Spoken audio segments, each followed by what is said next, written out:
सो दोस्तों आज की डेट है 25 अक्टूबर 2019 एंड आज से आपके सीए फाउंडेशन अकाउंट्स के पेपर में बाकी है सिर्फ और सिर्फ 14 days. Yes my dear friends, 15th day को आपको वहां जाना है और पेपर देके आना है। जब से हमने ये वेब सीरीज स्टार्ट की थी, काउंटडाउन तभी से स्टार्ट हो गया था दोस्तों। और अगर आपको याद हो तो हम पिछले एपिसोड से मतलब एपिसोड नंबर 5 से जो बास्केट साथ में लेके आए थे, उस बास्केट में अभी तक हमने ऐड कर लिए 35 मार्क्स। मतलब हम हमारे इस सब्जेक्ट के पेपर वाइज पासिंग से मतलब 40% पासिंग से दोस्तों सिर्फ 5 मार्क्स दूर है। सो बहुत ज्यादा दूर नहीं है और हमारा टारगेट, मेरा टारगेट आपके लिए सिर्फ पास करवाना नहीं है। सो आज का ये एपिसोड है बहुत ही इंपॉर्टेंट। चालू करने से पहले कहना चाहूंगा पेशेंट रहिएगा क्योंकि ये बहुत ही इंपॉर्टेंट टॉपिक है। 1 घंटे में वैसे तो इस टॉपिक को कवर कर पाना बहुत ही चैलेंजिंग टास्क है, बहुत ही मुश्किल टास्क है मेरे लिए और आपके लिए, लेकिन हम इस टास्क को पूरा करेंगे क्योंकि पहले एपिसोड में ही मैंने आपसे कहा था कि यस, हमें इस चैलेंज को किसी भी हालत में, किसी भी सिचुएशन में फुलफिल करना है। Correct? So let us start.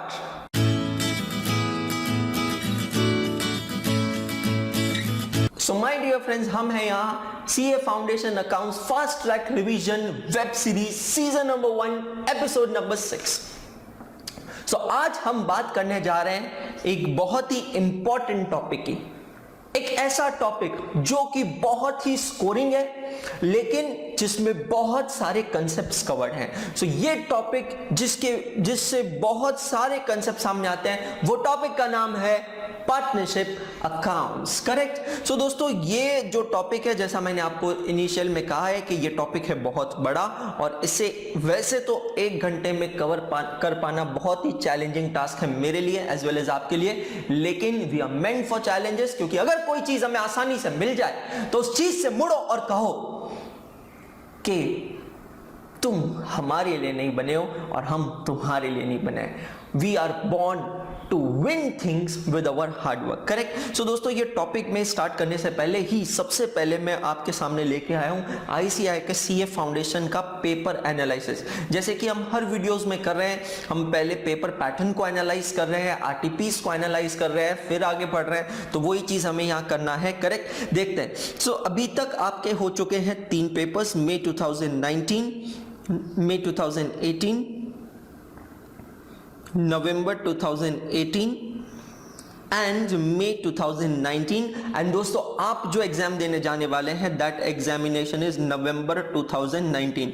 I am sure, I believe कि आप भी मेरे साथ आपका राइटिंग पैड लेके बैठे होंगे, जैसे कि हर एपिसोड में आप बैठे हैं। काफी दूर तक हम आ गए लेकिन और दूर तक हमें जाना है। करेक्ट? सो हम ये सारे एग्जामिनेशंस में एनालाइज करने वाले हैं कि पार्टनरशिप का क्वेश्चन किस क्वेश्चन नंबर में आया था, वो क्वेश्चन कितने मार्क्स का था, वो क्वेश्चन किस टाइप का था, whether it was on admission of a partner, retirement of partner, death of a partner. ये चीजें हम यहाँ एनालाइज करने वाले हैं। हम देखने वाले हैं एक ऐसी स्पेशल चीज जिसमें हमेशा कहते हैं ना हमारी सुई अड़ी होती है, गुडविल वैल्यूएशन क्या यहाँ करना था और अगर करना था तो कौन से मेथड से करना था, और अगर यहाँ पे और कोई स्पेशल पॉइंट है तो जैसे जॉइंट लाइफ पॉलिसी है, मिनिमम गारंटीड प्रॉफिट, तो ये सारी चीजें हम यहाँ इस पेपर एनालिसिस में देखने वाले हैं। Guys, if I talk about the first paper of new syllabus of CA Foundation, that is May 2018 paper, so Institute has asked one question of 10 mark as question number 4B on partnership accounts, where this question was based on retirement of a partner. Yes, they have given you about the valuation of goodwill, but it was very simple and it was based on average profit method. Yes, my dear friends, if I talk about the special points, तो यहाँ इस particular exam में special point जो था वो था joint life policy का treatment, और joint life policy के treatment में उन्होंने आपसे question पूछा था on M2। M2 का मतलब है दोस्तों method number 2। वैसे जब हम डिटेल में देखेंगे कंसेप्ट जॉइंट लाइफ पॉलिसी का तो मैं आपको बताऊंगा कि जॉइंट लाइफ पॉलिसी की कौन कौन सी अलग अलग मेथड्स होती है, बट ये आईसीएआई मॉड्यूल में भी कवर्ड है और हमारे क्लास के नोट्स में भी कवर्ड है और मैं श्योरली बिलीव करता हूं कि आपने भी जहां से क्लासेस की होगी आपको ये जरूर सिखाया गया होगा। इसके अलावा यहाँ पे क्वेश्चन ये जो था this was based on fixed capital method. Fixed capital method का मतलब है दोस्तों यहाँ पे पार्टनर्स के करंट अकाउंट के बारे में कुछ भी नहीं दिया था। तो एक प्लेन सिंपल क्वेश्चन था एक्सेप्ट जेएलपी, बाकी कुछ यहाँ पे नहीं था, बहुत ही आसान क्वेश्चन था, बिल्कुल मैनेजेबल था। नवंबर 2018 में इंस्टीट्यूट ने मास्टर स्ट्रोक प्ले किया जहां question number 3A, yes my dear friends, आपके पेपर का question number 3A, institute has asked for 15 marks on admission of the partner. Well really जब ये 15 मार्क का क्वेश्चन है तो आपको लग रहा होगा कि ये क्वेश्चन पहले वाले एग्जाम के क्वेश्चन से थोड़ा डिफिकल्ट रहा होगा, लेकिन मैं आपको यहां बताना चाहता हूं ये क्वेश्चन उससे इतना इजी था क्योंकि गुडविल का वैल्यूएशन यहां पे दिया था, आपको करना नहीं था, कोई स्पेशल एडजस्टमेंट नहीं था, कुछ नहीं था। ऑन द कॉन्ट्ररी यहां पे भी फिक्स्ड कैपिटल मेथड फॉलो किया गया था। मतलब ये 15 मार्क का question, yes my dear friends, this 15 mark question was much easier as compared to May 2018 एग्जामिनेशन question. I think that is one of the result के नवंबर 2018 का सीए फाउंडेशन का एग्जाम का रिजल्ट, ऑल ओवर इंडिया का result था 44.12%। Yes my dear friends, तो हम भी ऐसी कुछ उम्मीद कर सकते हैं। आते हैं नेक्स्ट पेपर में, दैट इज May 2019 का इमीडिएट प्रीवियस पेपर। सो इस पेपर में भी इंस्टीट्यूट ने क्वेश्चन नंबर 4A में एक 10 मार्क का क्वेश्चन पूछा है on death of a partner, जहां पे भी आपको गुडविल का वैल्यूएशन करना था, बट वो बहुत ही आसान था क्योंकि वो आपको करना था अंडर एवरेज प्रॉफिट मेथड। और अगेन मैं अगर यहाँ कोई स्पेशल पॉइंट की बात करूं तो एज सच कोई स्पेशल पॉइंट नहीं था and capital was accounted under fixed capital method. मतलब फिर से यहां पार्टनर्स करंट अकाउंट के बारे में कुछ भी दिया नहीं था, ना कुछ दिया था ना कुछ करना था, करेक्ट। अब ये सब सवालों के बीच में उठता है एक सवाल, और वो सवाल है ये कि नवंबर 2019 में हमारा क्या होगा। गाइज मुझे ये एक स्ट्रॉन्ग फीलिंग है, मेरा एक स्ट्रॉन्ग इंट्यूशन कहता है कि आपकी एग्जाम में इस टॉपिक पे एक क्वेश्चन तो पक्का पक्का पक्का आएगा। मतलब अगर हम जरा रिकॉल करते हैं और कैलकुलेशन करते हैं तो एपिसोड नंबर 2 बैंक रिकंसिलिएशन में हमने हमारे बास्केट में 10 मार्क्स ऐड किए थे। फिर एपिसोड नंबर 3 हमने किया था कंसाइनमेंट अकाउंट, जहां पे भी मैंने आपसे कहा था कि एक 10 मार्क का क्वेश्चन सर्टेनली आएगा। फिर हमने किया था episode number 4 rectification of errors, जहां पे भी मैंने आपसे कहा था कि my instincts and my calculation says that November 2019 exam में एक 10 मार्क का क्वेश्चन जरूर आएगा। We did episode number 5 valuation of inventory, जहां पे मैंने आपसे कहा था कि looking at the trend I strongly believe एक क्वेश्चन तो पक्का आएगा। अब वो 5 मार्क का हो सकता है या 10 मार्क का हो सकता है, तो to be on conservative side we assume it of 5 marks. तो अगर मैं इसका टोटल लेता हूं एपिसोड 2, 3, 4, 5 का दोस्तों, तो ये टोटल हमारे बास्केट में आज 35 मार्क्स है।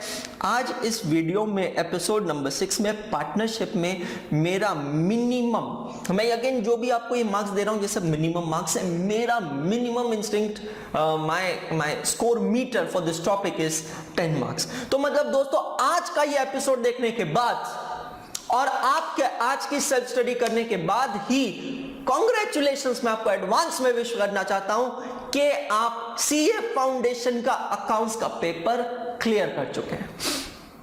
दोस्तों मैं दिल से बिलीव कर रहा हूं क्योंकि जिस तरीके से आपके कमेंट्स आ रहे हैं, मैसेजेस आ रहे हैं, यूट्यूब पे मेल्स आ रहे हैं, I would like to thank you from the core of my heart के दोस्तों आप लोगों के लाइफ में, आप लोगों के प्रिपरेशन में मैं कुछ सहयोग कर पा रहा हूं, कुछ कंट्रीब्यूशन कर पा रहा हूं, और मैं आपको फिर से कह रहा हूं मैं इसी तरीके से करता रहूंगा, मैं इसी तरीके से करता रहूंगा, आगे बढ़ता रहूंगा as and when possible to the extent, maximum possible extent from my side, मैं आगे बढ़ता रहूंगा, आप लोगों को सपोर्ट करता रहूंगा, करेक्ट। सो दोस्तों देखते हैं, ये तो हुआ आज की स्ट्रैटेजी, करेक्ट। कांग्रेचुलेशंस हम एक दूसरे को करेंगे बाद में at the end of the topic.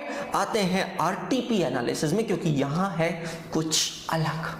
क्या है आरटीपीस में? रिविजनरी टेस्ट पेपर्स के बारे में हमने डिस्कस किया है। जो स्टूडेंट्स डायरेक्टली एपिसोड नंबर 6 देख रहे हैं, मैं उनसे रिक्वेस्ट करूंगा कि एक बार जाके एटलीस्ट एपिसोड नंबर 1 तो जरूर देखें, जहां पे हमने इस पूरी सीरीज की प्लानिंग की थी और मैंने आपको ब्रीफ किया था इसके बारे में। एज ऑफ नाउ हमारे पास अवेलेबल है 4 RTPs, May 2018, November 2018, May 2019 and आपकी एग्जाम का नवंबर 2019 की आरटीपीज अवेलेबल है। तो ये चारों आरटीपीज में डिफरेंट चीज ये है कि आपकी अगर आरटीपी में आप इस टॉपिक को एनालाइज करेंगे तो आपको एक नहीं 2 से 3 क्वेश्चंस आपको आरटीपी में दिए गए हैं। Yes my dear friends, you heard me correct. In every RTP there are 2 to 3 questions on this topic, partnership accounts. If I talk about May 2018 RTP, my dear friends, in May 2018 RTP they have given you 2 questions, actually 3 questions, question 13A and question 13B. Question number 13A is based on the concept of P&L appropriation account, whereas question number 13B is based on the concept of valuation of goodwill. Apart from that, they have also given you one question, that is question number 14 on retirement of a partner. So revisionary test papers का वैसे तो कहा जाता है कि difficulty level थोड़ा high होता है, बट अगेन ये हम देखेंगे जब आज के इस एपिसोड में हम हर एपिसोड की तरह यहाँ क्वेश्चन सॉल्व करेंगे। अगर मैं क्वेश्चन 14 के बारे में दोस्तों यहाँ बात करता हूँ, तो क्वेश्चन नंबर 14 जो पूछा गया था रिटायरमेंट के ऊपर, इस क्वेश्चन में आपको गुडविल का वैल्यूएशन करना था और वो वैल्यूएशन करना था अंडर एवरेज प्रॉफिट मेथड, जो कि सबसे सिंपलेस्ट मेथड है to do valuation of goodwill. यहां पे स्पेशल पॉइंट्स में अगर मैं बात करता हूं, स्पेशल पॉइंट्स, तो आपको यहां पे जेएलपी का ट्रीटमेंट करना है अंडर M1 मेथड नंबर 1 देखेंगे हम दोस्तों। और लास्ट चीज यहां पे जो थी, जो इस पूरे क्वेश्चन में सबसे क्रिटिकल थी, वो है capital balance adjustment. Yes my dear friends, how do you adjust the capital of the continuing partners on the basis of the capital of the retiring partner? So ये चीज आपको यहाँ पे देखना बहुत जरूरी है। नवंबर 2018 के आरटीपी की अगर बात की जाए तो यहाँ पे इंस्टीट्यूट ने आपको 2 क्वेश्चन दिए थे। क्वेश्चन नंबर 13 दिया था on valuation of goodwill, there was no A और B in this, and then they have given you question number 14। ये क्वेश्चन दोस्तों बहुत अलग था, वैसे बहुत आसान है, बट आज के इस रिविजनरी सेशन में इस टाइप के क्वेश्चन को कवर करना पॉसिबल नहीं होगा। ये क्वेश्चन वो था जहां पे एक ही क्वेश्चन में एडमिशन और रिटायरमेंट दोनों पैरेलली हो रहा है। Correct. So parallel admission and retirement पे बेस्ड है ये पर्टिकुलर क्वेश्चन। यहां पे बाकी कुछ नहीं था, गुडविल दिया था। वैसे ही दोस्तों मैं फिर से कहना चाहूंगा ये क्वेश्चन बहुत ही सिंपल है। Even in your ICI module you are given one solved illustration on this particular pattern. Coming to May 2019 RTP, जिसके क्वेश्चन हमको आज यहाँ इस एपिसोड में सॉल्व करना है। सो दोस्तों यहाँ पे आपको दिया गया है question number 13 again on valuation of goodwill, और फिर दिया गया हमें question number 14 on admission of partner. ये क्वेश्चन में वैसे तो क्वेश्चन बहुत आसान है, लेकिन जो इंपॉर्टेंट पार्ट है यहाँ पे इस क्वेश्चन में वो है वैल्यूएशन ऑफ गुडविल, बिकॉज आपसे कहा है कि goodwill is to be valued on the basis of the capital, जिसको हम आगे चल के एक नाम मैं आपको बताऊंगा इस पर्टिकुलर टॉपिक में, that is known as the concept of hidden goodwill.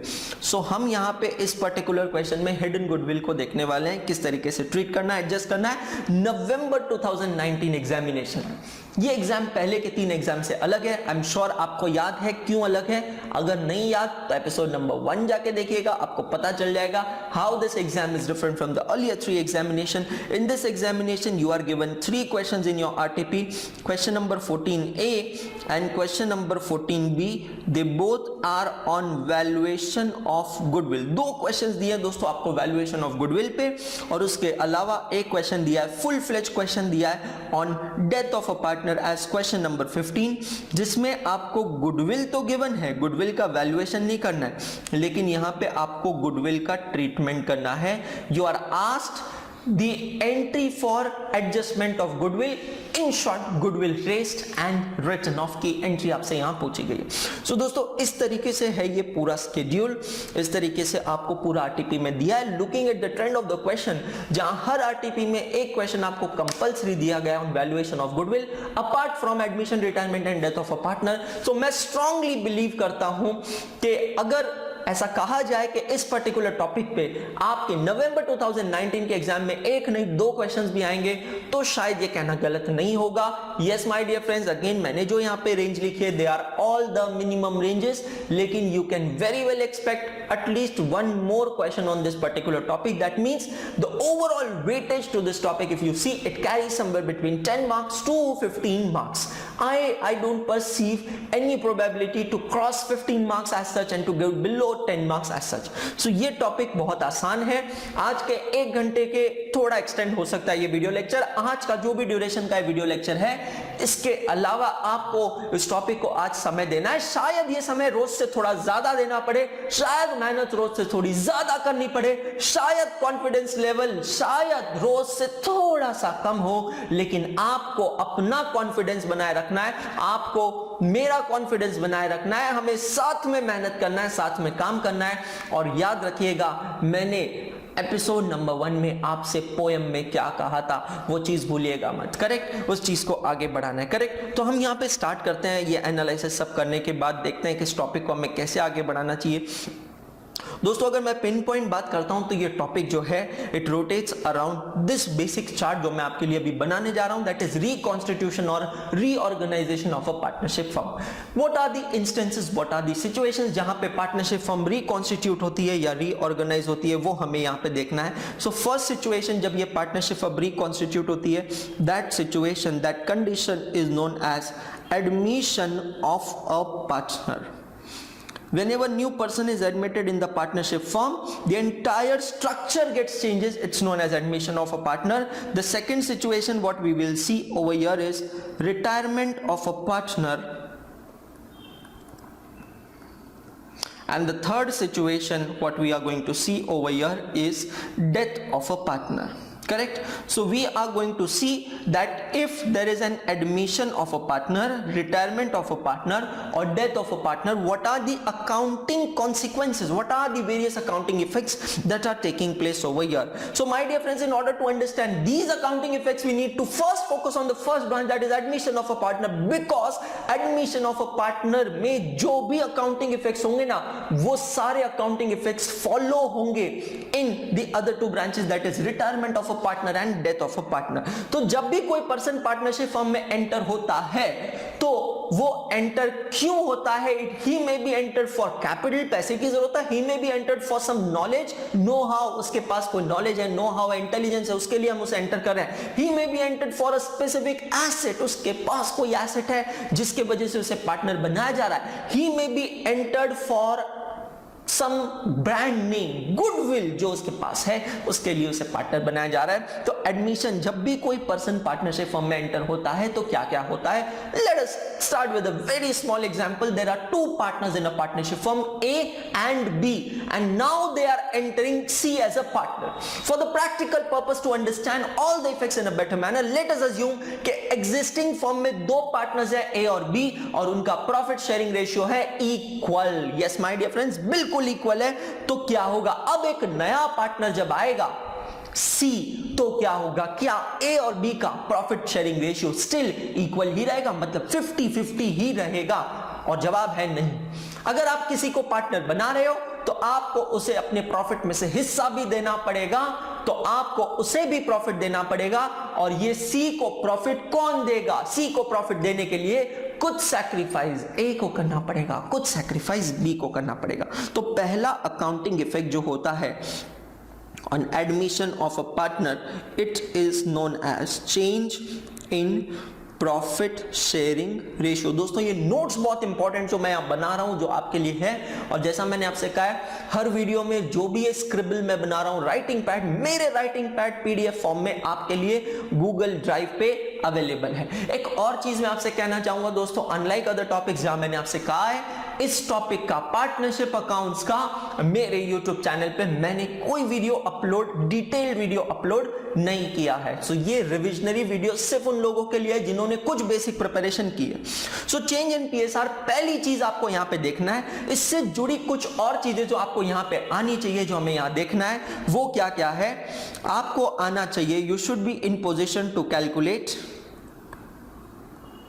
New ratio, you should be able to calculate gaining ratio and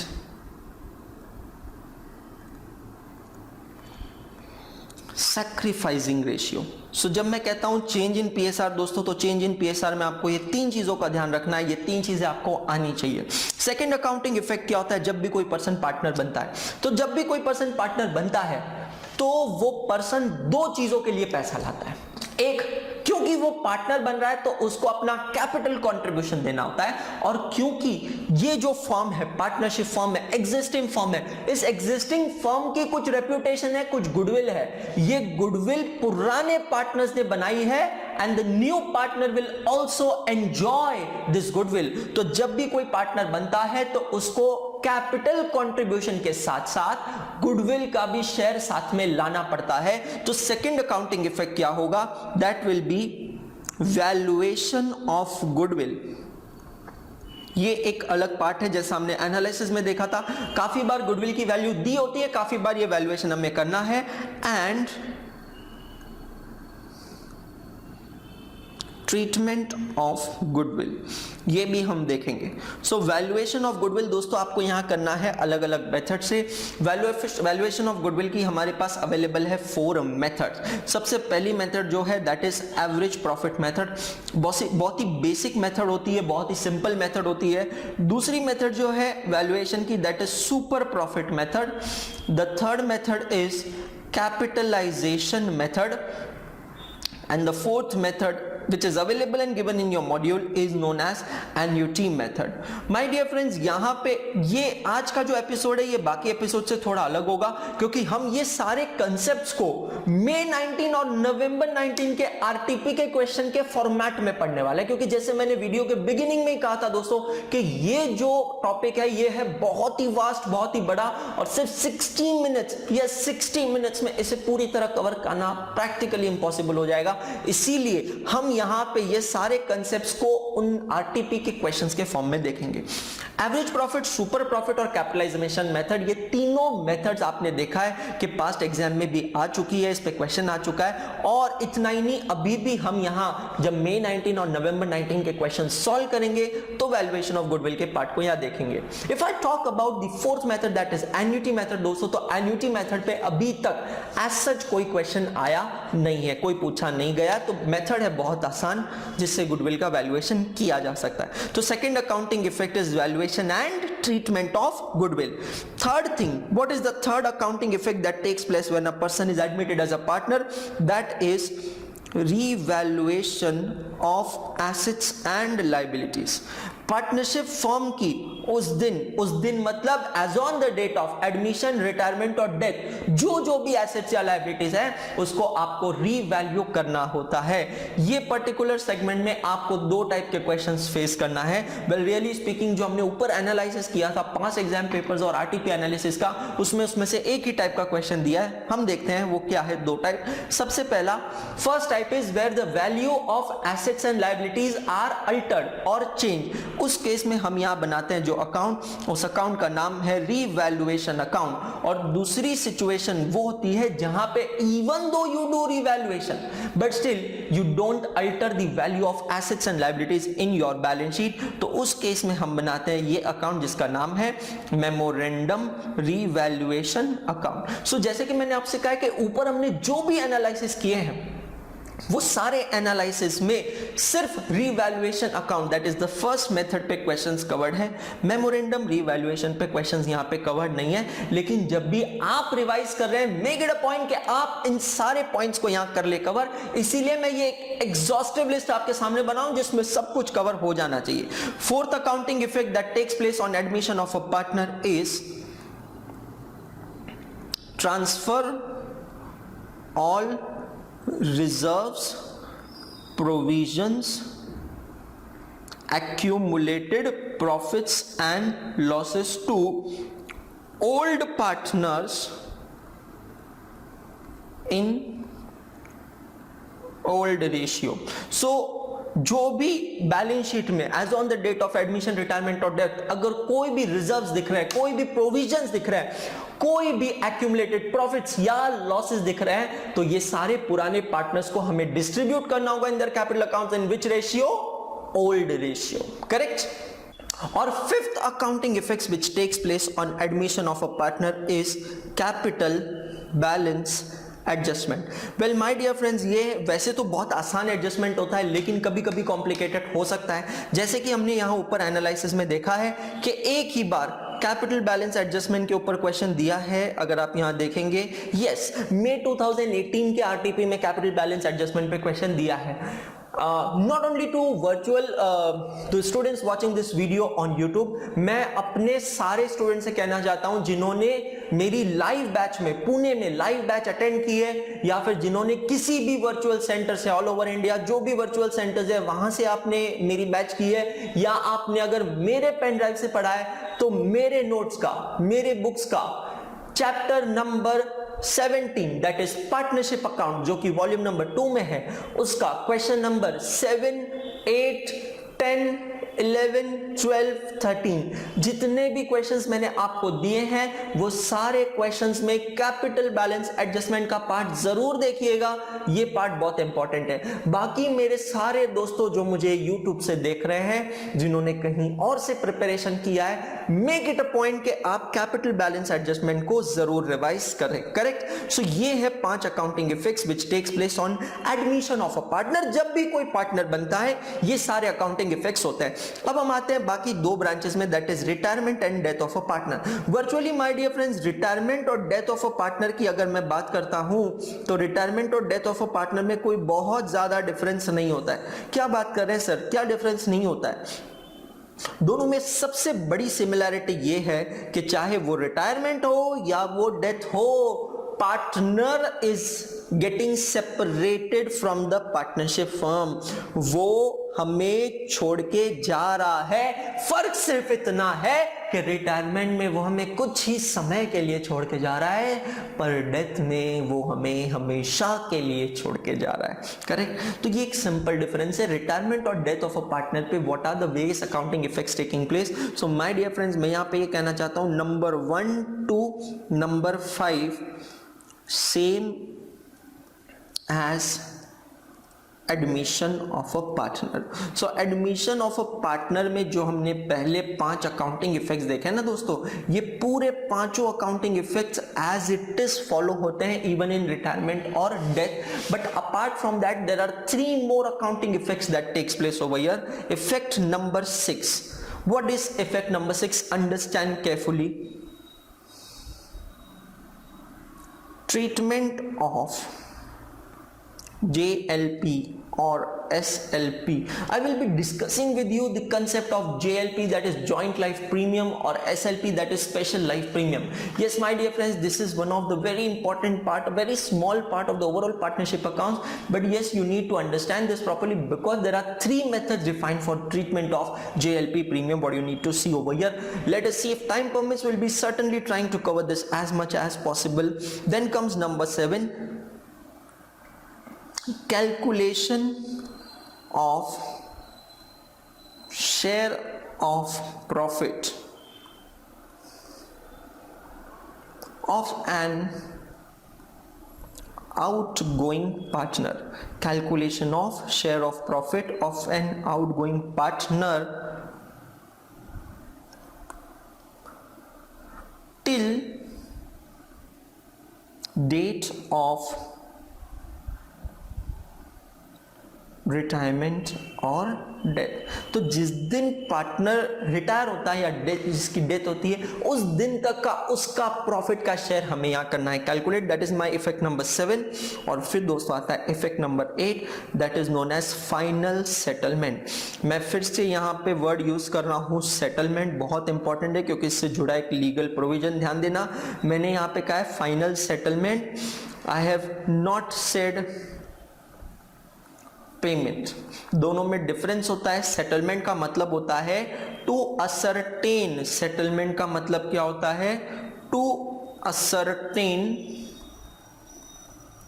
amount payable, कितना पे करना है उसको कहते हैं सेटलमेंट। और पेमेंट का मतलब होता है एक्चुअली पे करना।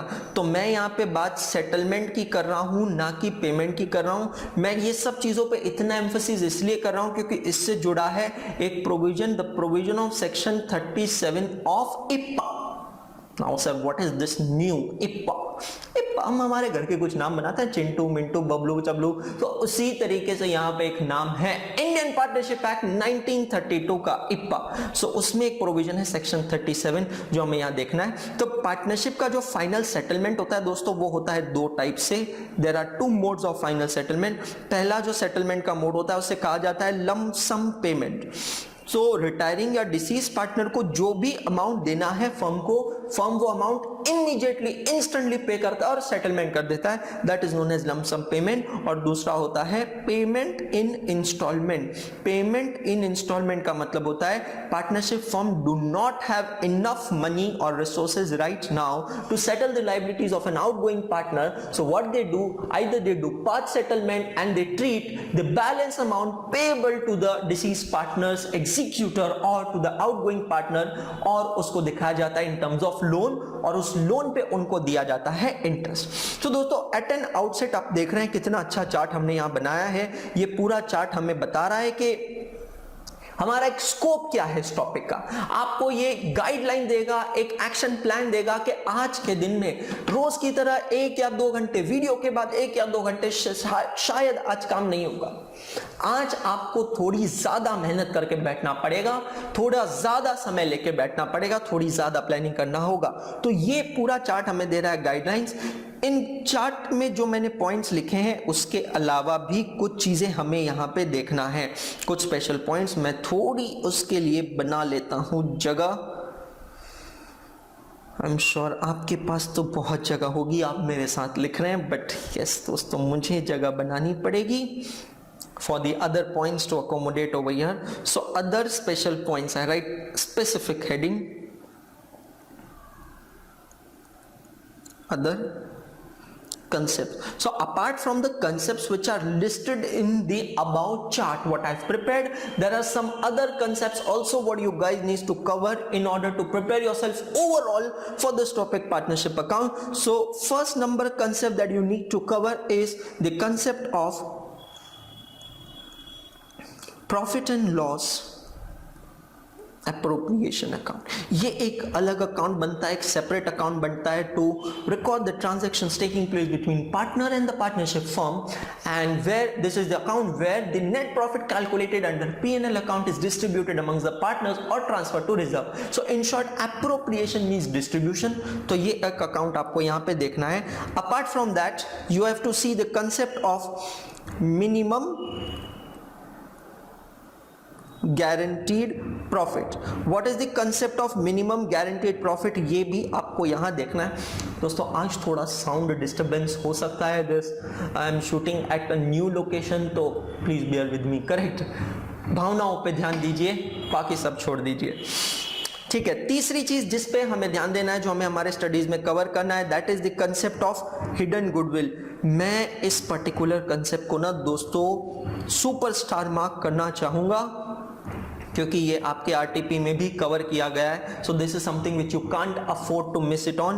Number 4 is the concept of effective capital. Module में इस पे क्वेश्चन दिया है, मैंने मेरे बुक्स में भी इस पे क्वेश्चन दिया है। So all those who are studying from my material can you can certainly revise this particular question, the concept of effective capital. उसके बाद आपको यहाँ पे जो एक बहुत इंपॉर्टेंट चीज कवर करनी है, अगेन मैं उसको स्टार मार्क करूंगा, section 37 of IPA. Section 37 of IPA हमें क्या कहता है? This section is with regards to right of an outgoing partner. अगर कोई पार्टनर पार्टनरशिप फर्म छोड़ के जा रहा है तो उस पार्टनर को कुछ प्रोटेक्शन, कुछ लीगल प्रोटेक्शन दिया है पार्टनरशिप एक्ट 1932 ने।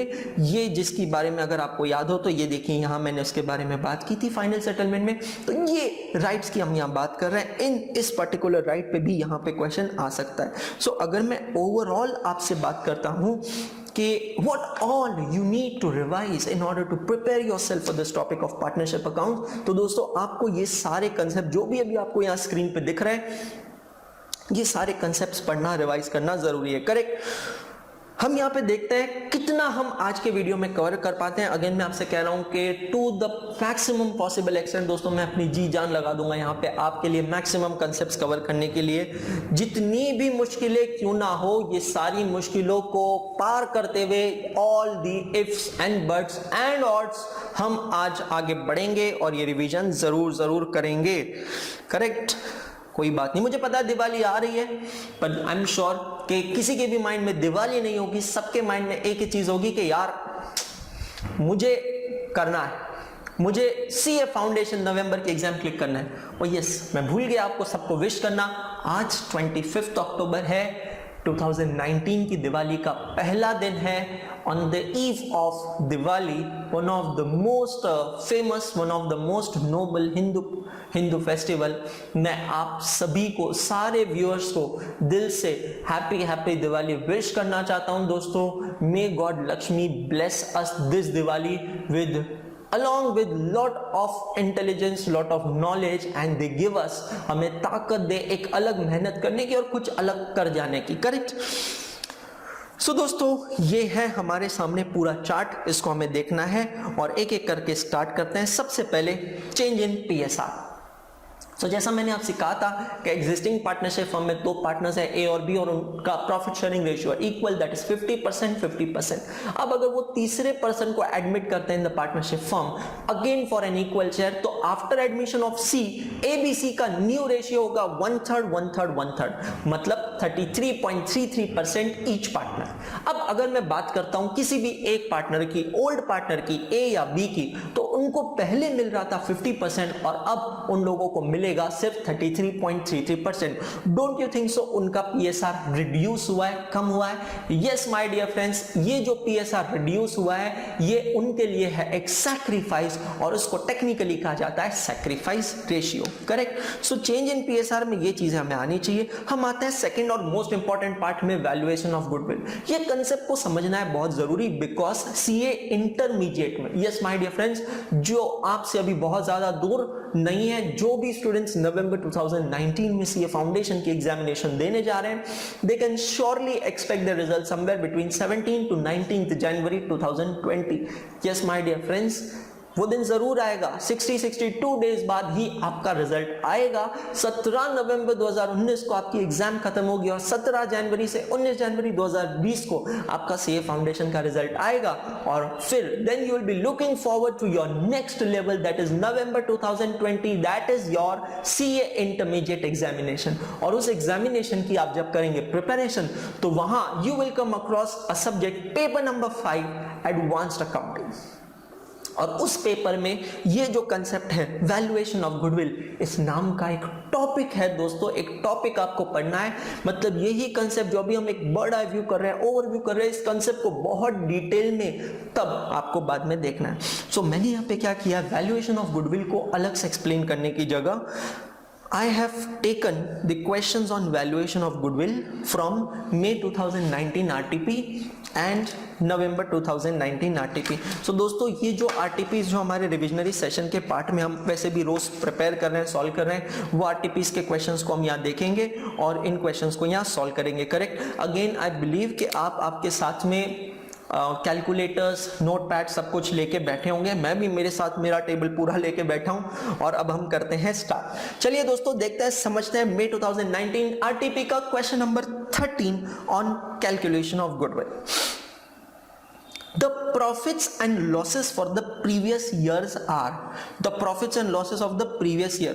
So past year के profits आपको दिए हैं, 2015 में profit है, 2016 में ध्यान रखिएगा, मार्क कर रहा हूं, अंडरलाइन कर रहा हूं, लॉस है, 2017 में प्रॉफिट है, 2018 में प्रॉफिट है. The average capital employed in the business is rupees 2 lakh. The rate of interest expected from capital is 10%. Now what do you mean by this rate of interest expected from capital? दोस्तों इसे technically कहा जाता है NRR. NRR का मतलब होता है normal rate of return. The remuneration from alternative employment of the proprietor is 6,000 per annum. Very important. मतलब जो पार्टनर है, प्रोप्राइटर है, अगर वो पार्टनरशिप फर्म में काम नहीं करता था तो वो कहीं और जॉब करता था, और अगर वो कहीं और जॉब करता था तो he would have earn an annual remuneration of 6,000 per annum. Calculate the value of goodwill on the basis of 2 years purchases of super profit. Very important. Which method you are asked to follow? Super profit based on the average of 3 years. ये बहुत important है, इसको मैं अलग से mark करना चाहता हूं. Based on the average of 3 years. दोस्तों ये क्वेश्चन का सबसे बड़ा एक्सीडेंट पॉइंट है. पता है क्यों? अगर आप यहां डेटा देखोगे तो आपको प्रॉफिट दिया है 1 नहीं, 2 नहीं, 3 नहीं, 4 सालों का, 15, 16, 17, 18 का. लेकिन आपसे कहा है कि आपको एवरेज प्रॉफिट निकालना है सिर्फ और सिर्फ 3 सालों का. सो दोस्तों यहाँ पे है बहुत ही बड़ा एक्सीडेंट पॉइंट, उसको मार्क करके रखना है आपको. समझ में आ रहा है? इन शॉर्ट ये 2015 का जो प्रॉफिट है ना, ये आपके लिए किसी काम का नहीं है. जब आपसे कहा है पास लास्ट 3 ईयर 16, 17 और 18. तो दोस्तों यहाँ पे हम ना सिर्फ सुपर प्रॉफिट मेथड देख रहे हैं बल्कि हम एवरेज प्रॉफिट मेथड भी देख सकते हैं. करेक्ट. इस मेथड से हमें करना है वैल्यूएशन ऑफ गुडविल. समझिएगा, ध्यान दीजिएगा. Average profit method, super profit method में गुडविल का वैल्यूएशन करने की होती है 4 सिंपल स्टेप्स. सबसे पहली स्टेप नंबर 1 होता है calculate average profit. So average profit हमें कहा है, ध्यान देना, सिर्फ लास्ट 3 सालों का, लास्ट 3 इयर्स का. So take on your calculator. सबसे पहले 2016 में लॉस है दोस्तों 17,000 का. उसके बाद 2017 में प्रॉफिट है 50,000 का, और 2018 में दोस्तों प्रॉफिट है 75,000 का. सो 50,000 plus 75,000 minus 17,000 whole divided by 3.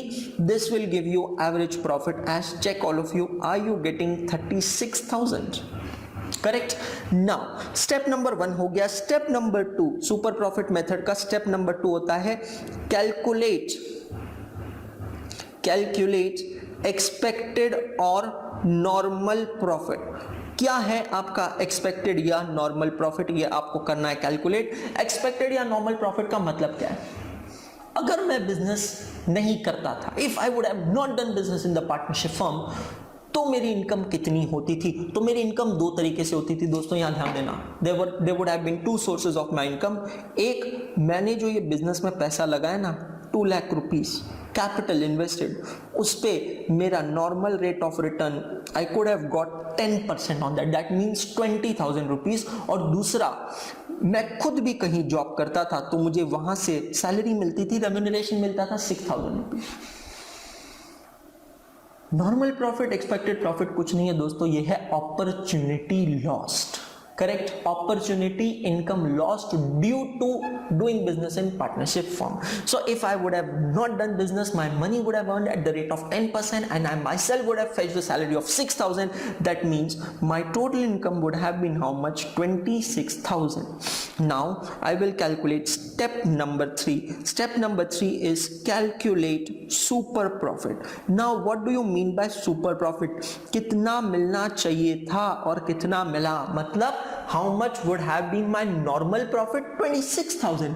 But क्योंकि मैंने बिजनेस किया है तो मुझे एक्स्ट्रा प्रॉफिट हुआ है, 36,000 टोटल प्रॉफिट हुआ है। तो ये 36,000 minus 26,000, what is my extra profit earn? My extra profit earn is 10,000। ये जो 10,000 मैंने over and about normal profit earn किया ना दोस्तों, इसको कहा जाता है सुपर प्रॉफिट। और अब है step number 4, valuation of goodwill. मुझे इस गुडविल का करना है valuation under super profit method. So valuation of goodwill is equal to super profit into number of years of purchases. जरा देखिए number of years of purchases क्या है? 2 years. So 10,000 मेरा है super profit into 2 years of purchases, this becomes rupees 20,000 is my valuation of goodwill. Correct. So दोस्तों यहां पे accident point मेरे हिसाब से इस क्वेश्चन में है 2। सबसे पहला एवरेज प्रॉफिट आपको दिए हैं 4 इयर्स के, लेकिन आपसे कहा you have to calculate for 3 years. और दूसरा, बच्चा काफी बार कंफ्यूज हो सकता है, यहां पे number of years of purchase 2 years की जगह 3 इयर्स दे सकता है, क्योंकि ये दोनों ऊपर नीचे लाइंस में दिए हैं, तो एरर के चांसेस हैं बहुत ही हाई। करेक्ट। सो ये था, आप देख रहे हैं question number 13 of May 2019 examination. आते हैं नवंबर 2019 के आरटीपी के क्वेश्चन नंबर 14A में, which is again on valuation of goodwill. देखते हैं क्या कहता है ये क्वेश्चन। वेल, मैं आपसे कहना चाहूंगा ये क्वेश्चन है बहुत ही अलग, बहुत ही interesting. Vasudevan, Sundararajan and Agarwal are in partnership sharing profits and losses at the ratio of 2:5:3. The balance sheet of the firm as on 31st December 2019 was as follows. Balance sheet is given of the partnership firm. Okay, their capitals are given, the liabilities are given, and the assets are given. The partnership earned the profit of 2 lakh in 2019 and partners withdrew 1,50,000 during the year. The normal rate of return is 30%. Okay, सो आपको current year के profits भी दिए हैं और drawings भी दिए हैं और एनआरआर आपको दिया है 30%। You are required to do calculate the value of goodwill on the basis of 5 years purchase of super profit. For this purpose, calculate super profit using average capital employed.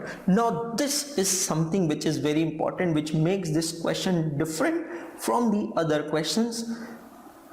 Actually अगर मैं आपसे कहूं तो ये थोड़ा इंटर लेवल का question है, but कोई बात नहीं, हम मैनेज करेंगे। आपको सबसे पहले क्या कैलकुलेट करना है? Super profit. अपने बेसिक्स नहीं छोड़ना। ये 4 स्टेप्स हमने देखे हैं सुपर प्रॉफिट कैलकुलेट करने के, करेक्ट। यही चारों स्टेप्स को कंटिन्यू करना है। सबसे पहले है स्टेप नंबर 1। क्या है step number 1? Average profit. Average profit कब का चाहिए? एक्चुअल प्रॉफिट कब का चाहिए? करंट ईयर का, 2019 का। तो वो तो आपको दिया ही है, रुपीज 2 लाख। करेक्ट। अब दोस्तों यहां स्टेप नंबर 2 आता है। स्टेप नंबर 2 क्या आता है? आपको कैलकुलेट करना है नॉर्मल प्रॉफिट। नॉर्मल प्रॉफिट के लिए हमने फॉर्मूला क्या देखा था? Capital employed into normal rate of return. ये क्वेश्चन अलग क्या है? क्या है वो चीज जो इस क्वेश्चन को अलग बनाता है? वो है ये एक वर्ड, एवरेज कैपिटल एम्प्लॉयड। यहां पे आपको सिर्फ कैपिटल एम्प्लॉयड नहीं लेना है। अगर सिर्फ कैपिटल एम्प्लॉयड, मतलब ये जो हाईलाइट किया है मैंने, अगर ये लाइन नहीं होती थी तो मैं सिंपली इन 3 फिगर्स की टोटल लेता था, जो कि आ रही है 3 + 1 4 5 6,25,000 का 30%। लेकिन यहां आपको कहा है आपको कैलकुलेट करना है एवरेज कैपिटल। नाउ समझिएगा, what do you mean by average capital? कैसे कैलकुलेट किया जाता है average capital? So average capital is equal to opening capital plus closing capital divided by 2. Correct. Opening capital means capital balance at the beginning of the year. Closing capital means capital balance at the end of the year. So end of the year का balance तो अभी हमने देखा है, total लिया है 6,25,000। Correct. आप देखिए इन तीनों फिगर्स का आप टोटल लेंगे तो आपको मिलेगा 6,25,000। उसको डिवाइड करेंगे 2 से तो हमें मिलेगा एवरेज कैपिटल। अब सवाल ये उठता है यहाँ पे कि दोस्तों how do you calculate this opening capital? कैसे कैलकुलेट किया जाए ओपनिंग कैपिटल? थोड़ा रेफरेंस यहाँ हम ले सकते हैं। एक 12th स्टैंडर्ड में टॉपिक पढ़ा होता है आपने, सिंगल एंट्री सिस्टम। नहीं पढ़ा है तो भी डिफिकल्ट नहीं है, हम एक सिंपल इक्वेशन बनाते हैं। क्लोजिंग कैपिटल मतलब क्या होता है?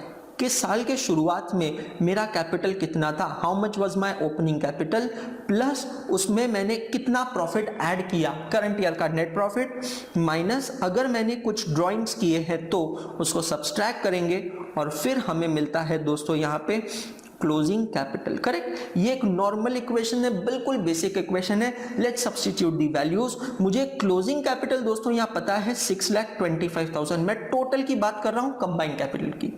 मुझे ड्राइंग्स पता है, करंट ईयर में ड्राइंग्स कितनी हुई है चेक कीजिए। यहाँ पे अगर आप देखोगे तो करंट ईयर की ड्राइंग्स हैं 1,50,000, ओके, और करंट ईयर का प्रॉफिट कितना है 2 लाख। अब हमें निकालनी है कौन सी फिगर, रिवर्स कैलकुलेशन करके हमें निकालनी है ये वाली फिगर। सो आपको नीचे से ऊपर जाना है तो सिंबल्स हो जाएंगे चेंज, तो 6,25,000 plus 150 minus 2 lakh, 6,25,000 plus 150 minus 2 lakh. अगर आप ये कैलकुलेशन करते हैं तो आपको मिलता है 5,75,000। This is my opening capital दोस्तों। तो ये 5,75,000 को मैं जब यहां पे करता हूं ऐड विथ क्लोजिंग कैपिटल और उसे करता हूं डिवाइडेड बाय 2, तो मुझे मिलता है average capital employed as 6 lakh. So दोस्तों ये एवरेज कैपिटल को मैं यहां करता हूं use to calculate my normal profit. तो 6 lakh multiplied by 30%, this gives me answer as 1,80,000। ये 1,80,000 हो गया मेरा नॉर्मल प्रॉफिट। तो मुझे स्टेप नंबर 3 से अब मिलेगा सुपर प्रॉफिट। सुपर प्रॉफिट का फॉर्मूला क्या होता है, average profit minus normal profit. So 2 lakh minus 1,80,000 that comes to ₹20,000।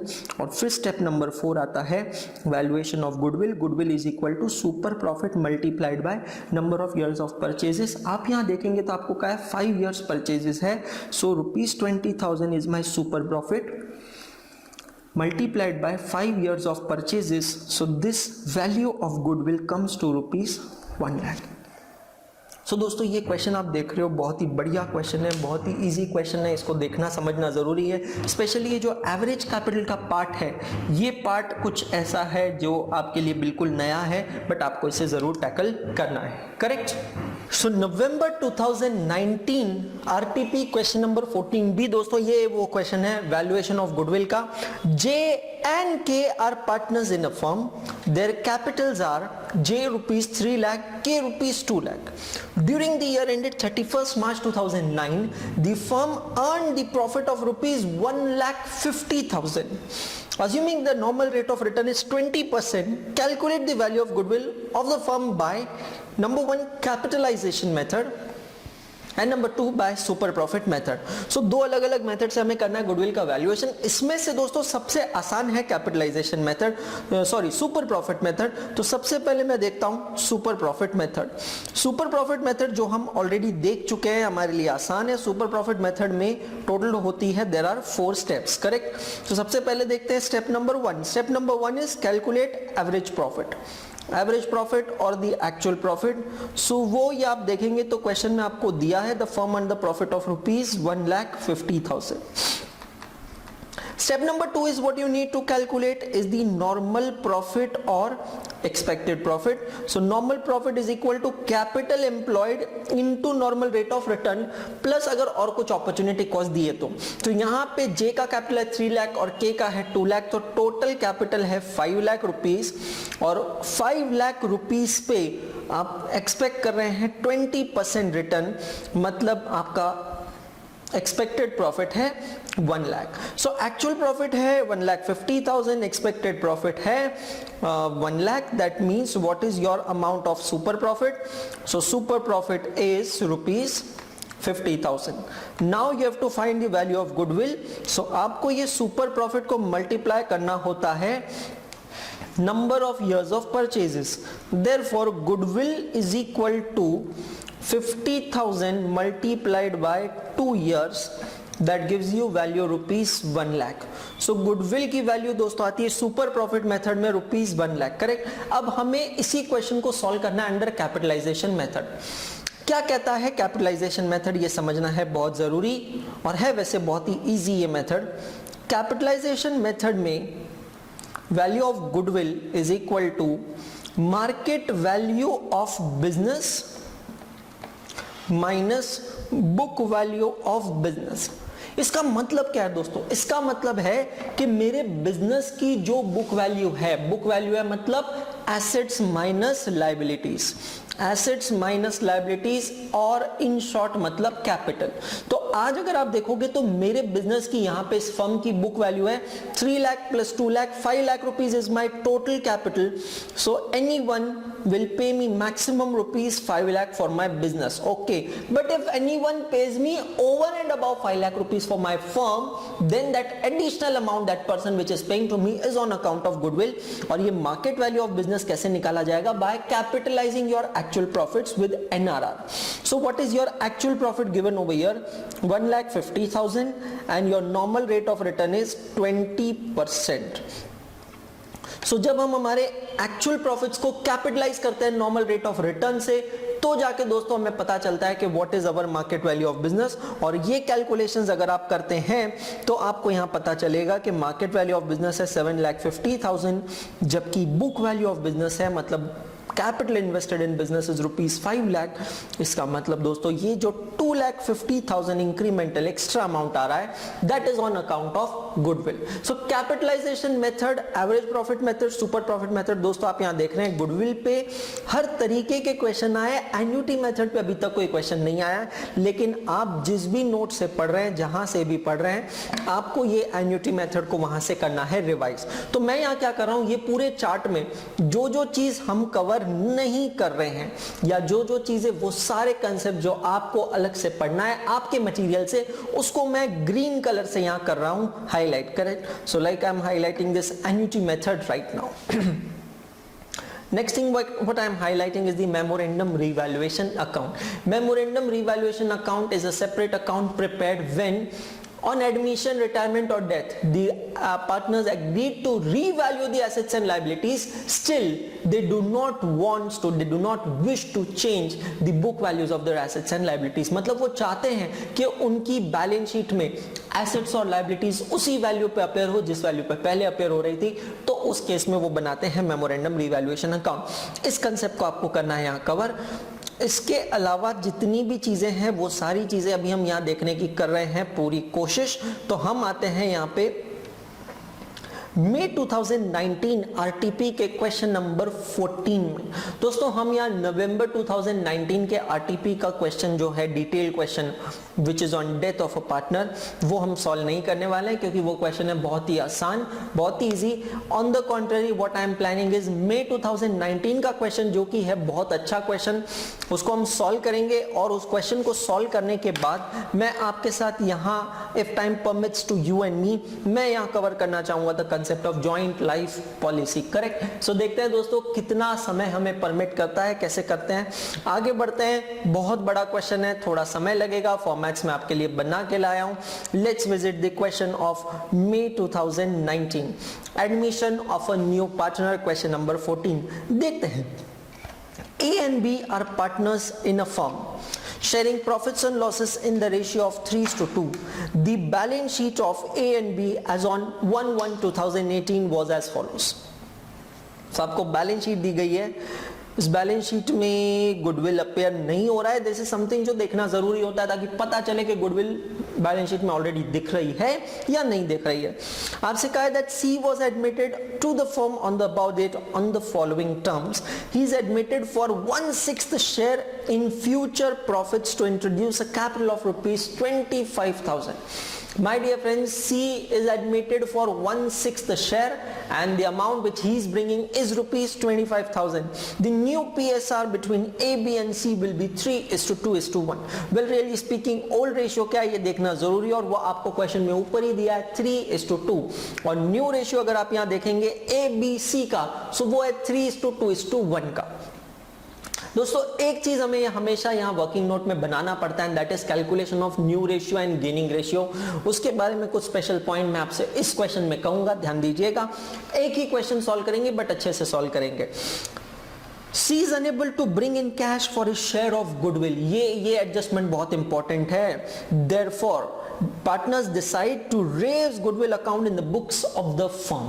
ये लाइन है बहुत इंपॉर्टेंट। सी अपना शेयर ऑफ गुडविल कैश में नहीं ला पा रहा है, तो पार्टनर्स ने, ओल्ड पार्टनर्स ने, मतलब ए और बी ने ये डिसाइड किया है कि अब वो गुडविल को रेज करेंगे। रेज करेंगे मतलब पार्टनरशिप फर्म की बुक्स में गुडविल नाम से अब एक एसेट क्रिएट होगी, और ये जो एसेट क्रिएट होगी, इस एसेट क्रिएशन का क्रेडिट जाएगा ओल्ड पार्टनर्स को, बिकॉज ओल्ड पार्टनर्स के वजह से ये गुडविल आज हमारे पास है। लेकिन ये गुडविल की वैल्यूएशन कैसे किया जाए? They further decide to calculate the goodwill on the basis of C's share in the profits and capital contribution made by him to the firm। ये पार्ट है इस क्वेश्चन की जान, क्योंकि ये पार्ट हमें सिग्निफाई करता है कंसेप्ट ऑफ हिडन गुडविल के बारे में। दोस्तों यस, वो जो फर्स्ट एडजस्टमेंट में दिया है क्या, that C is admitted for 1/6 share and he brings towards his capital rupees 25,000। आपसे कहा है कि ये जो 25,000 सी लेके आ रहा है, इसको बेस बनाना है और आपको गुडविल का करना है कैलकुलेशन। मतलब गुडविल का जो शेयर है ना, वो कहीं ना कहीं इसमें छुपा है, हिडन है, हमें उसको ढूंढना है। Point number 4 is completely talking about the revaluation of assets and liabilities. So ये point को हम consider करेंगे। It's found that the creditors include a sum of 1,400 which is not to be paid off. Again, it is reduction in your creditors. Prepare revaluation account, partners capital account and the balance sheet of new firm after admission of C. So guys, मैंने यहाँ format बना के रखे हैं, आप सिर्फ ध्यान दीजिएगा। PDFs आपके पास already shared हैं, आपको मैंने link share की है। So मैं यहाँ सबसे पहला अकाउंट बना रहा हूं दोस्तों, revaluation account.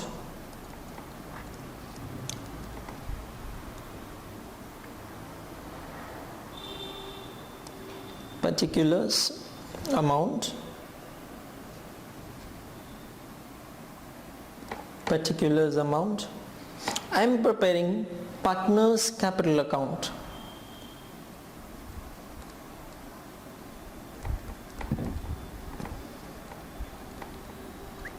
So there are 3 partners. Old partners are A, B and the new one is C. Particulars A, B and C. Okay, and then we are preparing guys balance sheet। Writing headings are very very important, because अगर आप headings नहीं लिखेंगे तो valuer को समझ में नहीं आएगा आपने किया क्या है। So date is very important. You are preparing balance sheet as on 1 January 2018।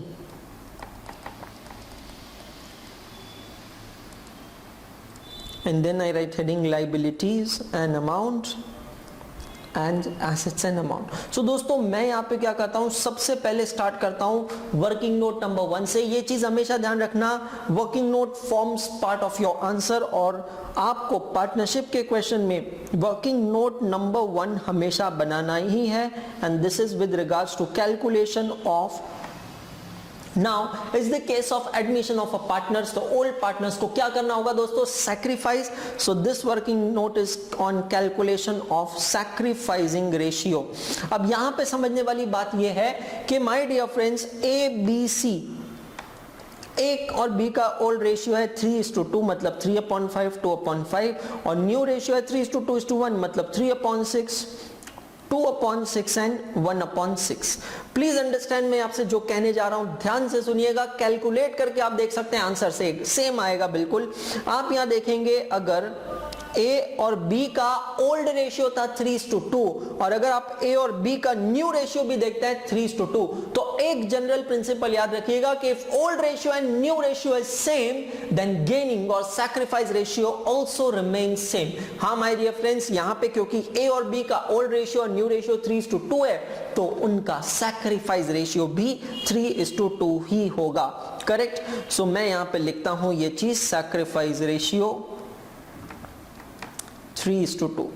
सो दोस्तों आपके पार्टनरशिप के क्वेश्चन में ये वर्किंग नोट बहुत ज्यादा जरूरी है, जिसको आपको जरूर बनाना है। करेक्ट। अब मैं आता हूं यहां पे और मैं सबसे पहले क्वेश्चन पढ़ने के बाद मैं सबसे पहले इफेक्ट देता हूं बैलेंस शीट बनाता हूं, रीवैल्यूएशन रिलेटिंग एडजस्टमेंट्स में यहां पे करता हूं। फर्नीचर के बारे में कहा है, furniture is to be written down by 870। आप देखेंगे बुक वैल्यू है 5800, 870 से वैल्यू कम हो रही है मतलब मेरा लॉस है तो वो कौन से अकाउंट में डेबिट होगा? Revaluation account. तो रीवैल्यूएशन अकाउंट के डेबिट में आएगा to furniture account 870। And my dear friends, हमारे बैलेंस शीट के एसेट साइड में फर्नीचर की अब नई वैल्यू अपेयर होगी। सो फर्नीचर 5800 पे दिख रहा था, उसमें से 870 माइनस हो गया, सो वो होगा 4930। That will be the new value of my furniture. Coming to next is stock to be depreciated by 5%। If you see stock in trade, it is coming to 21,400, it is to be depreciated by 5%। Again it's reduction in the value, means मेरा loss है, तो मैं यहां लिखता हूं to stock. So 5% will be 1070 and the new value of stock comes to my balance sheet asset side, that comes to 20330। मैं ये बहुत ज्यादा एक्सपेक्ट नहीं कर रहा हूं कि आप मेरे साथ लिख रहे होंगे, बट मैं ये जरूर एक्सपेक्ट करता हूं कि आप मेरे साथ एटलीस्ट कैलकुलेटर्स पे ये कैलकुलेशंस कर रहे होंगे। करेक्ट। उसके बाद आपसे कहा है that a provision is required for debtors at the rate of 5%। ये एक ऐसा एडजस्टमेंट है दोस्तों जिसमें मैंने देखा है बच्चे बहुत ज्यादा मिस्टेक करते हैं। आपको नहीं करना है, आपको सबसे पहले प्रोविजन किस पे क्रिएट करना है? Gross debtors which are 35,000। So take on your calculators guys, 35,000 into 5%, 35,000 into 5%। Correct. कितना आया आपका अमाउंट? Is it coming 1750? अब ये 1750 पूरे आपको रिवैल्यूएशन में नहीं लेना है, ध्यान से सुनना समझना। ऑलरेडी 200 का प्रोविजन हुआ है, आपको ये देखना है कि एक्सेस प्रोविजन कितने का हो रहा है। 1750 total RDD minus 200 already created provision, incremental provision is of 1550। सो ये एक एक्सीडेंट पॉइंट को आपको रखना है ध्यान। सो 2 आरडीडी विल बी 1550। मैं यहां आता हूं बैलेंस शीट में लिखता हूं डेटर्स। डेटर्स की अब टोटल वैल्यू क्या होगी दोस्तों, ध्यान रखिएगा। डेटर्स वैसे तो थे 35,000 में से अब 5% प्रोविजन 1750 मुझे करना है माइनस, मतलब दोस्तों आउटर कॉलम में debtors will be 33,250। Correct. These are the debtors appearing in the outer column. आपको उसके बाद में दिया है provision would also be made for outstanding wages of 1560। कुछ वेजेस देना बाकी है, अनअकाउंटेड लाइबिलिटी है, a liability which is created now. तो अगेन ये मेरा लॉस हो रहा है, तो 2 आउटस्टैंडिंग वेजेस 1560। और मैं आता हूं बैलेंस शीट लाइबिलिटी साइड में और मैं यहां लिखता हूं आउटस्टैंडिंग वेजेस 1560। करेक्ट। आते हैं उसके बाद और देखते हैं वहां पे और क्या है। Value of building is appreciated to bought up to 29,200। Up to और बाय में डिफरेंस होता है दोस्तों, ध्यान रखना है। बिल्डिंग की वैल्यू अब है 29,200। देखते हैं बुक वैल्यू क्या है। तो अगर आप देखेंगे बुक वैल्यू है 26,000 एंड रीवैल्यूड फिगर इज 29,200, मतलब 3,200 से बिल्डिंग की वैल्यू बढ़ रही है। सिंस बिल्डिंग की वैल्यू बढ़ रही है तो ये मेरा गेन है, तो मैं रीवैल्यूएशन अकाउंट को क्रेडिट करता हूं बाय बिल्डिंग 3,200। और अब ये बिल्डिंग को मैं लेता हूं मेरे बैलेंस शीट के एसेट साइड में at revalued figure. So revalued figure is 29,200। Correct. Coming back to the question, यहां पे कहा है value of investment is increased by 450। So दोस्तों ऑलरेडी 2500 वैल्यू दिख रही है, 450 से बड़ी है, मेरा गेन है, तो मैं रीवैल्यूएशन को क्रेडिट करता हूं बाय इन्वेस्टमेंट अकाउंट 450। और मैं आता हूं बैलेंस शीट में और लिखता हूं इन्वेस्टमेंट्स की नई value, market value, revalue which is 2,950। 50, 450 2500 में ऐड हो जाएगा। I think we have already taken care of adjustment number 4। अब मैं आता हूं नंबर 5 में। आपसे कहा है कि 1400 के क्रेडिटर्स है जिसको पे करने की जरूरत नहीं। अगर मुझे मेरी लायबिलिटी का पेमेंट नहीं करना है, मतलब दोस्तों ये मेरे लिए गेन हो गया है, तो मैं रिवैल्यूएशन को करता हूं credit by creditors 1400 and I come to my balance sheet liability side and write creditors, the new value of creditors. Now how much will be the new value of creditors? Let's check. Creditors की book value है 12,900 और उसमें से minus होगा 1,400, तो balancing figure बचेगा 11,500। सो दोस्तों adjustment number 4 हो गया है, एडजस्टमेंट नंबर 5 हो गया है, एडजस्टमेंट नंबर 1 देखना है 2 new profit sharing ratio we have already considered. तो हम क्या करते हैं, आगे बढ़ने से पहले अब बैलेंस शीट में अगर कुछ रह गया है तो उसे हमारी नई बैलेंस शीट में लिख लेते हैं। बिल्डिंग हम ऑलरेडी लिख चुके हैं, furniture done, stock in trade done, debtors हो गया है, इन्वेस्टमेंट हो गया है, कैश बचा है 15,500। तो मैं यहाँ आता हूँ, लिखता हूँ कैश और ब्रैकेट बनाता हूँ, ब्रैकेट में लिखता हूँ 15,500। ब्रैकेट इसीलिए बनाया है क्योंकि नया पार्टनर आ रहा है, कुछ पैसा ला रहा है, तो वो सब चेंजेस होंगे। अल्टरनेटिवली अगर आप चाहें तो वर्किंग नोट नंबर 2 बना सकते हैं for cash account. Coming to liability side, creditors हो गया है, बिल्स पेएबल के बारे में कुछ नहीं दिया, बैंक ओवरड्राफ्ट के बारे में कुछ नहीं दिया है, मतलब ये 4,100 और ये 9,000 एज इट इज अपीयर होगा। तो उसको मैं लिखता हूं bills payable and bank overdraft 4,100 and 9,000, correct. उसके बाद आपको दिए हैं क्या, कैपिटल्स दिए हैं पार्टनर्स के 44,000, 36,000। They will come to partners capital account credit side as an opening balance by balance brought down 44,000 and 36,000. Okay, so that's how we have completely splitted our given balance sheet. Now coming to adjustment number 1, C is entered as 1/6 partner and he brings 25,000 rupees cash. What will be the journal entry दोस्तों? Cash account debit to C's capital account. So C's capital account के credit side में आता हूं और मैं लिखता हूं by cash account 25,000 और जो हमने कैश का एक ब्रैकेट बनाया, ये ब्रैकेट में आता हूं मैं और ऐड करता हूं 25,000 यहाँ पे, correct. I am sure and I believe कि आप मेरे साथ बने हैं।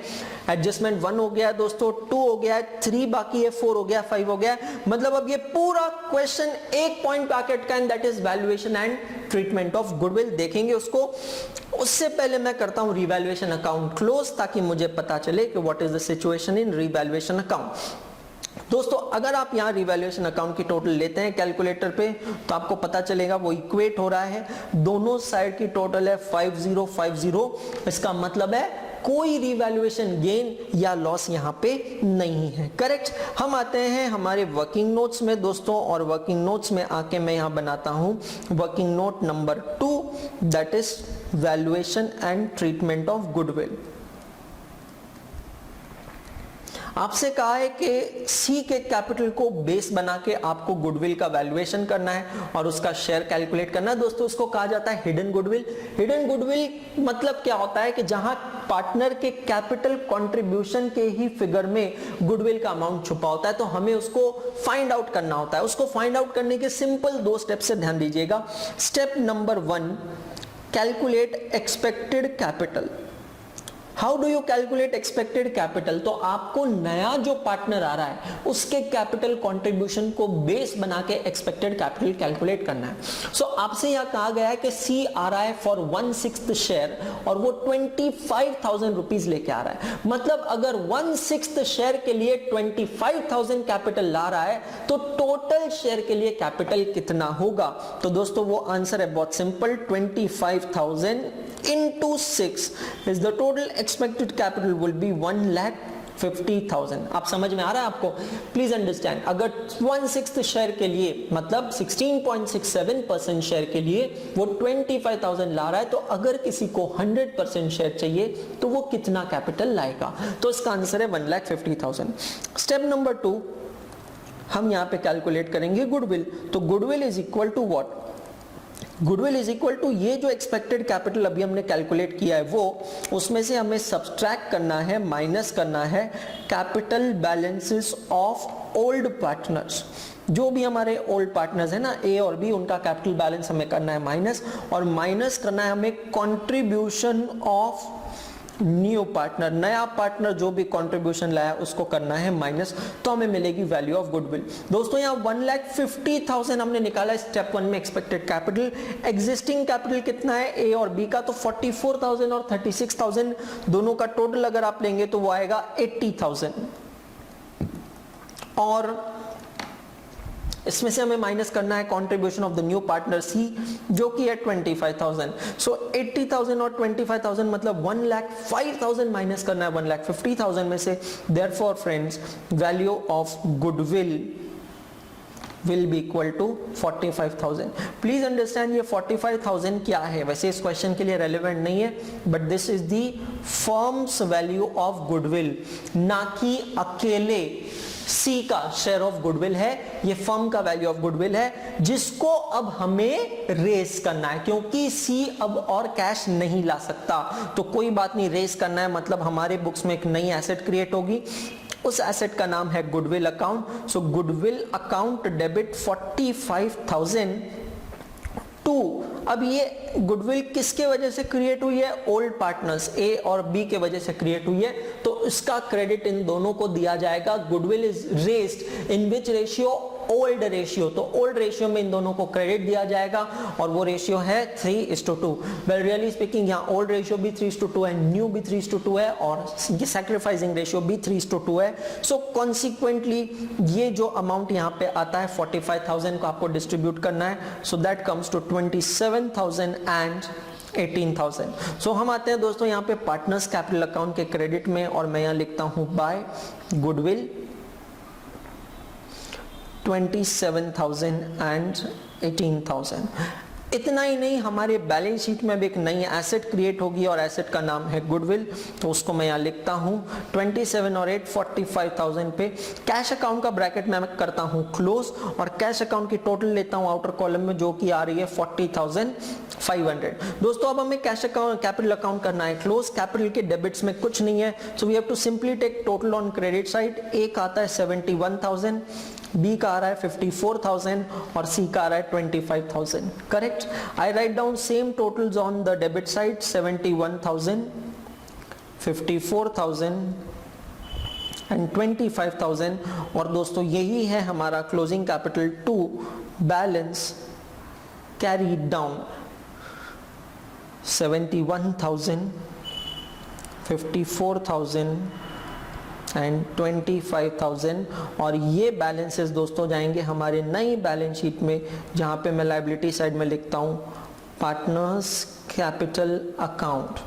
सो ए बी सी, या तो मैं इनर कॉलम में लिख सकता हूं और फिर इसका टोटल आउटर में ले सकता हूं, या फिर मैं डायरेक्टली आउटर कॉलम में भी लिख सकता हूं। करेक्ट? सो अगर मैं तीनों का टोटल लेता हूं, so that becomes 12, 13, 14 and 15, 1,50,000।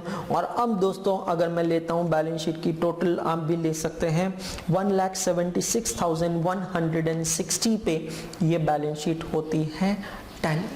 सो आप यहाँ देख रहे हैं दोस्तों, क्वेश्चन है बहुत ही आसान, एक्सेप्ट गुडविल जो आपको समझना है बहुत जरूरी। हमने हमारा जो ऊपर कंसेप्ट का एक लिस्ट बनाई थी, टेबल ऑफ कंटेंट बनाया था। उस टेबल ऑफ कंटेंट में मैंने आपको बताया था कि हमें ये नाम का एक कंसेप्ट पढ़ना है जिसका नाम है हिडन गुडविल। करेक्ट? सो वो कंसेप्ट हमने यहाँ दोस्तों देखा है, समझा है, एंड आई स्ट्रांगली बिलीव ये क्वेश्चन आपको समझ में आया होगा। नवंबर 2019 का क्वेश्चन दोस्तों हम नहीं कर सकते हैं, उतना टाइम नहीं है हमारे पास, तो मैं यहाँ क्विकली क्वेश्चन आपको पढ़ के बता रहा हूँ, समझा रहा हूँ। क्वेश्चन है बिल्कुल आसान, टी फॉर्मेट बना के लेक्चर के बाद जरूर कीजिएगा, हार्डली 10 मिनट्स में हो जाएगा। आपको बैलेंस शीट दी गई है एक फर्म की ऑन 31 दिसंबर 2017, और ये बैलेंस शीट है बहुत ही नॉर्मल। इसमें है 3 partners N died on 3rd January 2018, मतलब after 3 days after we prepared this balance sheet and the following agreements was put into effect. Assets were revalued as under. So machinery, furniture और inventory तीनों का valuation हुआ है. Goodwill was valued at 6000 and was to be credited with his share without using a goodwill account. Now this is something very important. Goodwill was valued at 6000. ये 6000 क्या है? This is the firm's value of goodwill, total value of goodwill, and was to be credited with his share. मतलब N को उसका share देना है. तो अगर आप देखोगे तो N का शेयर कितना है, तो ऊपर पहली लाइन में दिया है कि उनका प्रॉफिट शेयरिंग रेशियो है इक्वल, और 6000 का 1/3 मतलब 2000 रुपीज है N का शेयर. ये शेयर N को देना है इस तरीके से कि गुडविल अकाउंट क्रिएट नहीं होना चाहिए. क्लियरली दिया है विदाउट यूजिंग गुडविल अकाउंट. सो दोस्तों, जब ऐसी सिचुएशन होती है जिसे टेक्निकली कहा जाता है goodwill raised and written off, तो हम यहां क्या करते हैं? हम सिंपल एंट्री पास करते हैं, gaining partners capital account debit to losing partner capital account credit. My dear friends, यहां पे L और M ये है कंटिन्यूइंग पार्टनर्स और इनके न्यू रेशियो के बारे में नहीं दिया है. अभी हमने एक क्वेश्चन में देखा है कि इफ नथिंग इज गिवन, तो हम अज्यूम करते हैं कि partners will continue to share profits and losses in the same ratio in which they were sharing profits and losses before retirement और डेथ ऑफ अ पार्टनर. तो अगर N की death से पहले L और M का रेशियो इक्वल था, तो उनकी डेथ के बाद भी ये रेशियो इक्वल ही रहेगा. और हमने एक चीज देखी है कि अगर ओल्ड रेशियो और न्यू रेशियो सेम होता है, तो गेनिंग लूजिंग रेशियो भी सेम होता है. सो इन शॉर्ट यहां पे होगा ये कि 2000 रुपीज जो N को देना है वो दोनों को डेबिट जाएगा, L और M को इन इक्वल रेशियो, मतलब 1000. बाकी तो आप यहां देख रहे हैं कुछ नहीं है. आपसे कहा है कि डिसीज पार्टनर के एग्जीक्यूटर को 2000 रुपीज दिए जा रहे हैं और उसके बाद में और कुछ नहीं दिया जा रहा है. सो यहाँ सिंपल है, आपसे कहा है आपको गुडविल के एडजस्टमेंट की जनरल एंट्री पास करना है. दोस्तों ये एंट्री होगी L capital account debit 1000, M capital account debit 1000 to N capital account 2000. आपको बनाना है revaluation account and capital account of the partners. Balance sheet बनाने के लिए आपसे कहा नहीं गया है. सो जितना का है उतना आप सर्टेनली यहाँ पे बना सकते हैं. करेक्ट. तो दोस्तों, अब यहाँ पे हम अगर वापस आते हैं हमारे समरी चार्ट में, तो हमने यहाँ पे चेंज इन PSR देखा है. We understood valuation and treatment of goodwill. Again repeat कर रहा हूँ, जो नहीं देखा उसको मैं ग्रीन कलर से हाईलाइट कर रहा हूँ. रीवैल्यूएशन कैसे किया जाता है ये मैंने आपको बताया. Transfer of all reserve provisions, accumulated profits and losses to old partners in old ratio, अभी तक क्वेश्चन में नहीं आया. कैपिटल बैलेंस एडजस्टमेंट, जैसा कि मैंने आपको वीडियो के बिगिनिंग में कहा था, please refer those questions what you have marked for you.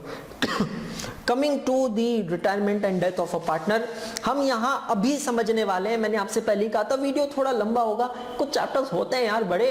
Company accounts है, पार्टनरशिप अकाउंट से समय लगेगा. हाँ कॉम्पेंसेशन हो जाएगा. Average due date account, current sale of goods on return और अप्रूवल बेसिस, ये चैप्टर्स होंगे बहुत छोटे. अगला ही चैप्टर है sale of goods on return और अप्रूवल बेसिस. आपको मैं जल्दी फ्री कर दूंगा, लेकिन ये चैप्टर में थोड़ा एक्स्ट्रा समय लगेगा. Please bear with me. JLP SLP yes मैं आपको बताऊंगा. Calculation of share of profit of an outgoing partner till the date of death और रिटायरमेंट, यस ये अभी तक आया नहीं है, बट यस अगर आसान है. अगर पार्टनर करंट ईयर में 3 मंथ्स के बाद, मतलब बैलेंस शीट डेट के 3 मंथ्स बाद उसकी डेथ होती है या रिटायर होता है, तो उसको वो 3 महीने का भी शेयर ऑफ प्रॉफिट देना पड़ेगा. फाइनल सेटलमेंट हमने देखा है यहाँ पे, बट सेक्शन 37 का प्रोविजन मुझे आपको बताना है. अदर कंसेप्ट्स में से हम यहाँ भी क्या क्या कवर करने वाले हैं और क्या कवर नहीं करने वाले. सो दोस्तों, P&L अप्रोप्रिएशन अकाउंट में से ब्रीफली आपसे ओरली डिस्कस कर रहा हूँ. क्वेश्चन हम इस पे कवर नहीं कर सकते हैं. P&L appropriation account is also known as below the line P&L account. It is a special account prepared to record the transactions taking place between the partners and the partnership firm. So the partnership firm has earned net profit. That net profit is reflected in their P&L account. और ये जो net profit है, ये net profit को partnership firm कैसे appropriate करता है? appropriate करता है मतलब distribute करता है. जरूरी नहीं है दोस्तों कि सारा के सारा profit जो firm ने earn किया है वो पूरा profit firm partners को transfer कर दे. हो सकता है उसमें से कुछ profit partners firm reserves में transfer करती है. So ये सारे अकाउंटिंग कैलकुलेशंस यहाँ पे P&L अप्रोप्रिएशन अकाउंट में देखे हमने.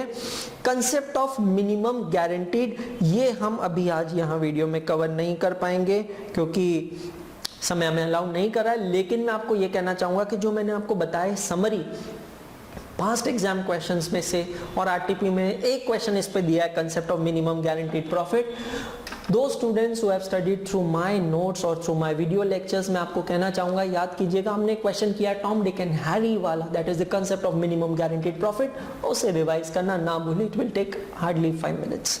हिडन गुडविल का कंसेप्ट हम देख चुके हैं, इफेक्टिव कैपिटल का हम नहीं देख पाएंगे, और सेक्शन 37 के बारे में यस मैं आपको अभी बताने वाला हूं। सो इन शॉर्ट गाइस, ये लेक्चर कंक्लूड करने से पहले दो चीजें हम यहां अभी देखने वाले हैं, और वो दो चीजें हैं the concept of joint life policy and the several life policy and the concept of section 37 that is rights of an outgoing partner. मैं पहले आपको rights of an outgoing partner के बारे में बताता हूं, थ्योरेटिकल कंसेप्ट है, समझ लीजिएगा, शायद कभी क्वेश्चन आ जाए, नहीं भी आए, नॉट श्योर, बट समझना आसान है।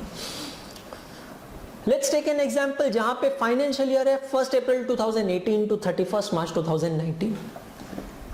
माय डियर फ्रेंड्स, ये फाइनेंशियल ईयर 18-19 में आपको बैलेंस शीट दी गई है 1 अप्रैल 2018 की, समझिएगा। अब आपको क्वेश्चन में कहा है कि during the year on 30th September one of the partner died और ही रिटायर्ड, ठीक है। मतलब करंट फाइनेंशियल ईयर अभी 6 मंथ्स हुए हैं और अभी भी 6 मंथ्स बाकी है to complete the financial year. अब आपसे कहा है कि ये पार्टनर का सेटलमेंट उस दिन नहीं हुआ है। Ideally company act, partnership act कहता है कि डिसीज्ड पार्टनर या रिटायर्ड पार्टनर का सेटलमेंट, मैं फिर से कह रहा हूं, मैंने ये वर्ड पहले भी कहा है, मैं पेमेंट यूज नहीं कर रहा हूं, मैं यूज कर रहा हूं वर्ड सेटलमेंट। तो डिसीज्ड पार्टनर या रिटायर्ड पार्टनर का सेटलमेंट उसी दिन होना चाहिए जिस दिन उसकी डेथ हो रही है या वो रिटायर हो रहा है। मतलब हमारे केस में 30 सितंबर 2018 को अगर उसका सेटलमेंट का मतलब मैंने आपको बताया, देखिएगा, सेटलमेंट मतलब to ascertain the amount payable to him. If this ascertainment is not done on 30 सितंबर 2018 तो सेक्शन 37 अप्लाई होता है। सेक्शन 37 कहता है कि अगर आउटगोइंग पार्टनर का settlement as on the date of retirement या डेथ नहीं होता है तो सेक्शन 37 के अंदर उसको दो में से एक पावर दिए गए हैं, that he can claim higher of the following amounts, higher of A और B. A, interest at the rate of 6% per annum on the outstanding amount. So 30th September 2018 को आउटगोइंग पार्टनर का जितना भी amount बनता है जो उसको firm से लेना है, उस अमाउंट पे 6% पर एनम के हिसाब से वो इंटरेस्ट क्लेम कर सकता है। और B, share in profit till the date of settlement 1 अक्टूबर से लेके, अगर सपोज सेटलमेंट हो रहा है 31 मार्च को, तो 1 अक्टूबर से 31 मार्च तक वो 6 महीने जब वो पार्टनर जिंदा नहीं है उसका भी उसको शेयर ऑफ प्रॉफिट मिलेगा। और ये शेयर ऑफ प्रॉफिट पीएसआर में नहीं मिलेगा, ये शेयर ऑफ प्रॉफिट उसको मिलेगा कैपिटल रेशियो में जो उस दिन होता है। मतलब दोस्तों 30 सितंबर 2018 का जो कैपिटल रेशियो होगा सारे पार्टनर्स का, उस रेशियो में आउटगोइंग पार्टनर को आगे के 6 मंथ्स का शेयर ऑफ प्रॉफिट मिलेगा। ये चीज के बारे में बात की गई है section 37 of the partnership act, correct. So ये छोटा सा प्रोविजन है, देखना जरूरी था। आई होप आपको समझ में आया होगा। अब मैं लास्ट चीज बता रहा हूं आपको, joint life policy. Joint life policy is an insurance policy taken on the life of the partners by the partnership firm. Yes my dear friends, in order to safeguard, in order to protect the firm against the immediate financial losses taking place due to death or retirement of a partner, the partnership firm goes and takes out an insurance policy with an insurance company. Now against this, the partnership firm has to pay an annual premium to the insurance company. Yes my dear friends, इस risk coverage के against partnership firm को हर साल premium पे करना होता है insurance company को, और इंश्योरेंस कंपनी देती है अश्योरिटी, गारंटी कि हम आपके पार्टनर्स की लाइफ को प्रोटेक्ट करेंगे। अगर आपके किसी भी पार्टनर की डेथ होती है तो हम आपको पे करेंगे सम अश्योर्ड। ध्यान से सुनना वर्ड, हम आपको पे करेंगे सम अश्योर्ड। लेकिन अगर आपका कोई भी पार्टनर रिटायर होता है और आप आके हमारे पास पॉलिसी को कैंसिल करते हैं तो हम आपको पे करेंगे सरेंडर वैल्यू। तो दोस्तों यहां पे जॉइंट लाइफ पॉलिसी की अकाउंटिंग में 2 इवेंट्स इन्वॉल्व होते हैं। पहला इवेंट होता है when firm pays premium to insurance company. पहला अकाउंटिंग इवेंट वो होता है जब पार्टनरशिप फर्म इंश्योरेंस कंपनी को एनुअल प्रीमियम पे करता है, और दूसरा अकाउंटिंग इवेंट होता है when firm receives either sum assured और surrender value from insurance company. Sum assured कब मिलेगा, मैं फिर से रिपीट करना चाह रहा हूं, in the event of death, और सरेंडर वैल्यू कब मिलेगा, in the event of retirement. Correct. तो दोस्तों बस ये दो अकाउंटिंग इवेंट है। अब इसमें ध्यान रखना, फर्म को जब पैसा मिलेगा, तो मतलब मैं इस पार्ट की बात कर रहा हूं, जब पार्टनरशिप फर्म को पैसा मिलेगा तो इस सिचुएशन की अकाउंटिंग कैसे होगी, ये टोटली डिपेंड करता है कि जब फर्म ने प्रीमियम पे किया था तो उसकी अकाउंटिंग कैसे की थी। मतलब यहां पे क्या है दोस्तों, JLP प्रीमियम की अकाउंटिंग के हमारे पास है टोटल 3 मेथड्स। सुनिएगा, बहुत ब्रीफली मैं आपको बता रहा हूं। JLP प्रीमियम के अकाउंटिंग के हमारे पास है 3 मेथड्स। मेथड 1 में this premium is treated as an expense. इस प्रीमियम को एक्सपेंस ट्रीट किया जाता है। एक्सपेंस ट्रीट किया जाता है मतलब P&L को डेबिट किया जाता है। ये सबसे ज्यादा यूज होने वाली मेथड है दोस्तों। तो यहाँ पे सिंपल है, JLP प्रीमियम जब आप पे करते हो, आप एंट्री पास करते हो, JLP premium account debit to cash और बैंक, और एंड ऑफ द ईयर में क्योंकि JLP प्रीमियम एक नॉमिनल अकाउंट है, उसको आप ट्रांसफर करते हो P&L अकाउंट में, तो आपकी एंट्री होती है P&L account debit to JLP premium account credit. अब सवाल ये उठता है कि जब इंश्योरेंस कंपनी से वापस हमें पैसा मिलता है, चाहे वो सम अश्योर्ड हो या सरेंडर वैल्यू हो, तब अकाउंटिंग एंट्री क्या होती है। जब प्रीमियम को एक्सपेंस ट्रीट किया था, इसका मतलब क्या है, इसका मतलब है कि वो एक्सपेंस, वो लॉस पार्टनर्स ने बेयर किया था। अब जब वो पैसा आएगा तो वो पैसा हम पार्टनर्स को डिस्ट्रीब्यूट कर देंगे।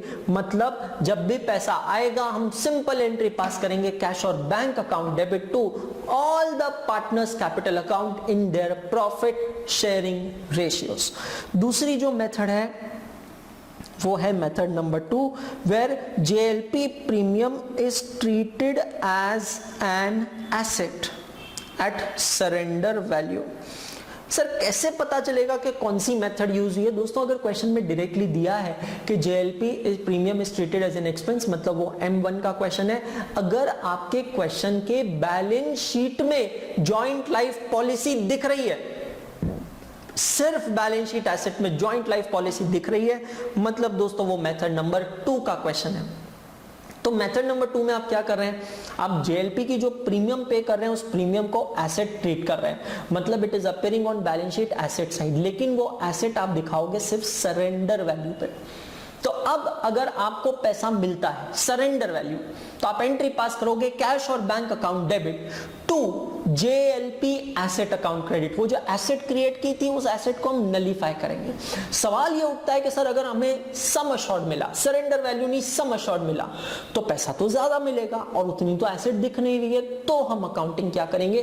तो उस केस में दोस्तों आप अकाउंटिंग करेंगे कैश और bank account debit to JLP asset. जितने की एसेट अपीयर हो रही है उतना एसेट क्रेडिट करेंगे, और बाकी का जो अमाउंट है वो हम सारे पार्टनर्स को डिस्ट्रीब्यूट कर देंगे, 2, 3, 4 जितने भी पार्टनर्स हैं in their old profit sharing ratio. और तीसरी जो मेथड है that is M number 3, where JLP premium is treated as an asset at surrender value along with JLP reserve. So asset side में दिखती है जॉइंट लाइफ पॉलिसी एसेट, और liability side में अगर आपको दिख रहा है जॉइंट लाइफ पॉलिसी रिजर्व। मतलब दोस्तों ये मेथड नंबर 3 का क्वेश्चन है, जिसको अभी हम यहाँ डिस्कस नहीं करेंगे क्योंकि मेथड 3 पे एसेट कोई क्वेश्चन दिया गया नहीं है, और एग्जाम के इतने नजदीक कुछ भी नया करना एक बहुत बड़ा एडवेंचर हो सकता है आपके खुद के साथ, जो आपको अवॉइड करना है, नहीं करना है। तो दोस्तों मैं ये कहना चाहूंगा कि करना तो मैं बहुत कुछ चाहता हूं आपके साथ रिवाइज, लेकिन समय कहीं ना कहीं हमें कंट्रोल करता है, हमें रोकता है कि यस आपको अब ब्रेक लगाने की जरूरत है। दोस्तों मैं उम्मीद करता हूं कि जितनी भी चीजें आज के सेशन में मैंने कवर की है वो सारी चीजें आपके लिए यूजफुल रही होगी, ये टॉपिक आपको अच्छे से समझ में आया होगा, सब कुछ आपने अच्छे से देखा है, समझा है। प्लीज आज का ये लेक्चर होने के बाद थोड़ा एक्स्ट्रा समय, थोड़ा एक्स्ट्रा कॉन्फिडेंस और एक्स्ट्रा पेशेंस निकाल के बैठिए और जितना भी करना है आज ही करके इस टॉपिक को कंप्लीट कीजिए, क्योंकि दोस्तों हम इस चैप्टर में हमारे साथ में लेके आए थे 35 मार्क्स, लेकिन आज इस चैप्टर के एंड पे, यस माय डियर फ्रेंड्स, ये चैप्टर के, ये वीडियो के एंड पे हम ये स्कोर लेके जा रहे हैं 45 प्लस मार्क्स पे। जहां मैंने आपसे कहा है कि दोस्तों इस पर्टिकुलर चैप्टर पे एक क्वेश्चन 10 मार्क का तो कम से कम पक्का है, बट हो सकता है शायद एक और क्वेश्चन भी इंस्टीट्यूट पूछ ले और ये टोटल हो जाए 15 मार्क्स, करेक्ट। सो दोस्तों बने रहिए, अपना जोश बनाए रखिए, अपना मोटिवेशन बनाए रखिए, कॉन्फिडेंस बनाए रखिए। और जाने से पहले मैंने आपके लिए और एक पोएम लिखी है। लास्ट के कुछ वीडियोस में मैंने वो पोएम्स डेडिकेट की थी, बोरो की थी श्री हरिवंश राय बच्चन जी से, लेकिन आज के वीडियो में मैंने फिर से आपके लिए एक कंपोजिशन लिखा है जो मैं आपके साथ शेयर करना चाहता हूं। चल रहे हैं हम जिस राह पे, उस राह पे मुश्किलें कम नहीं, मुश्किलों से लड़ते लड़ते अगर हार भी गए तो उस हार का हमें कोई गम नहीं। सच्चा खिलाड़ी वो है जो अंत तक खेल में डटा रहे, जो खेल खेले बिना ही मैदान छोड़ दे, वो खिलाड़ी हम नहीं।